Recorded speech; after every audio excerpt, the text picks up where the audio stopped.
सना जो कभी रानिया की ज़िंदगी पर हसद किया करती थी, उसके अमीर होने और उसके हमज़ा से मोहब्बत करने पर जलती थी, आज उसी की पसंद से शादी करके उसी को आंखें दिखाने के लिए आई है। वो भी सिर्फ इसलिए क्योंकि सना हमज़ा से मोहब्बत करती थी, लेकिन हमज़ा सना से न मोहब्बत नहीं करता था। उसने हम सना से शादी सिर्फ इसलिए की थी ताकि वो रानिया पर किए गए जुल्म सितम और उस रात के बारे में पूरी हकीकत जान सके। लेकिन सना इस बात को मानने को तैयार ही नहीं। उसका कहना है कि हमज़ा अब भी करता है सना से मोहब्बत, लेकिन असल बात तो ये है कि हमज़ा सिर्फ़ और सिर्फ रानिया से मोहब्बत करता है और यही बात सना से बर्दाश्त नहीं, और वो लेने आई है रानिया से बदला।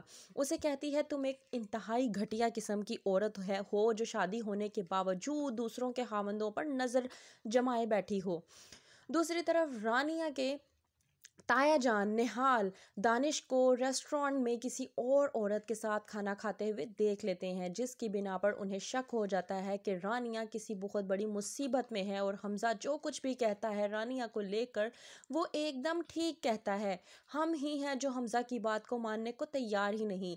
आखिरकार रानिया है तो उनके भाई की बेटी ही, उन्हें तरस तो आएगा ही, जाहिर है अपना खून है। रानिया लेती है काम वाली की मदद। वो कहती है कि मेरी मदद करो, मैं तुम्हें ये जो कुछ भी दे रही हूँ ये ले जाकर हमज़ा या ताईजान को दे दो ताकि वो इसे पढ़कर पुलिस को लेके आ सकें और मेरी मदद कर सकें। लेकिन रानिया की किस्मत ही ख़राब है, उसे दानिश देख लेता है।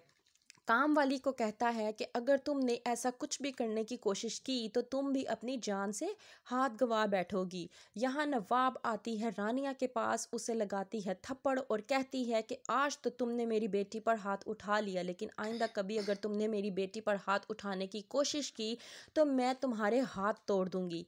क्या होगा आगे देखते रहिए ड्रामा सीरियल घाटा।